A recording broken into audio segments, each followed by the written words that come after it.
ఈరోజు మన వీడియోలో ఆవకాయ తయారీ విధానాన్ని చూద్దాం.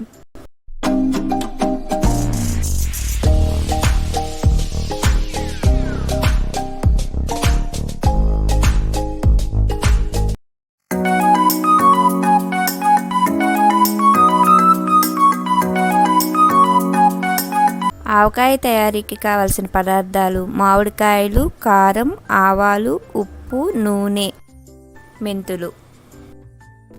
ముందుగా ఒక గ్లాస్ ఆవాలను మిక్సీ గిన్నెలోకి తీసుకుని మెత్తగా గ్రైండ్ చేసుకోవాలి.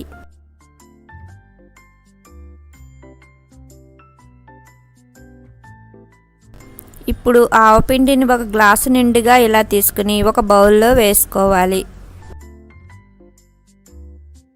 ఇప్పుడు ఆవపిండి ఏ గ్లాస్తో తీసుకున్నామో అదే గ్లాస్తో కారం ఒక గ్లాసు తీసుకోవాలి. కారం 3 మ్యాంగోస్ కారం అయితే ఊరగాయలకు బాగుంటుంది. ఇప్పుడు దీనిలోనే హాఫ్ గ్లాస్ ఉప్పు తీసుకుని వేసుకోవాలి. ఉప్పు కొంచెం తగ్గించుకుని వేసుకుంటేనే మంచిది. అవసరమైతే మళ్ళీ వేసుకుని కలుపుకోవచ్చు. మొత్తం ఆవాలు, కారం, ఉప్పు అంతా కలిసేలా కలుపుకోవాలి. ఆవపిండి కావాలంటే మీకు సూపర్ మార్కెట్లో విడిగా దొరుకుతున్నాయి. ఆడుకోవడం కష్టం అనుకుంటే వాటిని కొనుక్కుని వాడుకోవచ్చు. ఈ ఆవగుండ కారం మొత్తం కలిసేలా కలుపుకున్న తర్వాత మామిడికాయలను శుభ్రం చేసుకుందాం. 3 మామిడికాయలను తడి లేకుండా శుభ్రంగా తుడుచుకున్న తర్వాత ఈ విధంగా కట్ చేసుకుని మధ్యలో ఉన్న జీడిని తీసుకుని పొరను కూడా తీసుకోవాలి. ఒకసారి స్పూన్తో ఇలా అంటే పొర ఊడి వస్తుంది. మామిడికాయ ముక్కలను మరీ చిన్నవిగా కాకుండా మరీ పెద్దగా కాకుండా సమాన సైజులో ఇలా కట్ చేసుకోవాలి. గ్లాస్తో ముక్కలను కొలుచుకుంటే 3 కాయలకు 2 గ్లాసుల ముక్కలు వచ్చాయి. వీటినన్నింటినీ కలుపుకోవడానికి వీలుగా ఉండే బౌల్లోకి తీసుకొని ఒక గ్లాసు నిండుగా మనం ముందుగా కలిపి పెట్టుకున్న ఆవగుండను తీసుకోవాలి.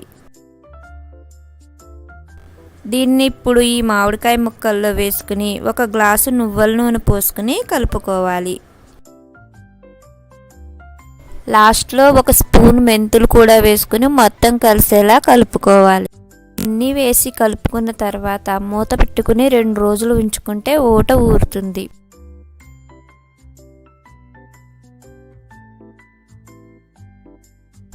రెండు రోజుల తర్వాత ఈ విధంగా ఉంటుంది. అవసరమైతే ఉప్పు, నూనె వేసుకుని కలుపుకోవచ్చు. ఒకసారి కలుపుకున్న తర్వాత గట్టి మూత ఉన్న డబ్బాలో పెట్టుకుంటే ఎక్కువ రోజులు నిల్వ ఉంటుంది.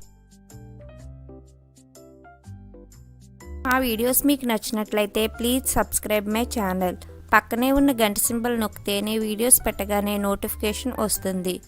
Please support and encourage my channel.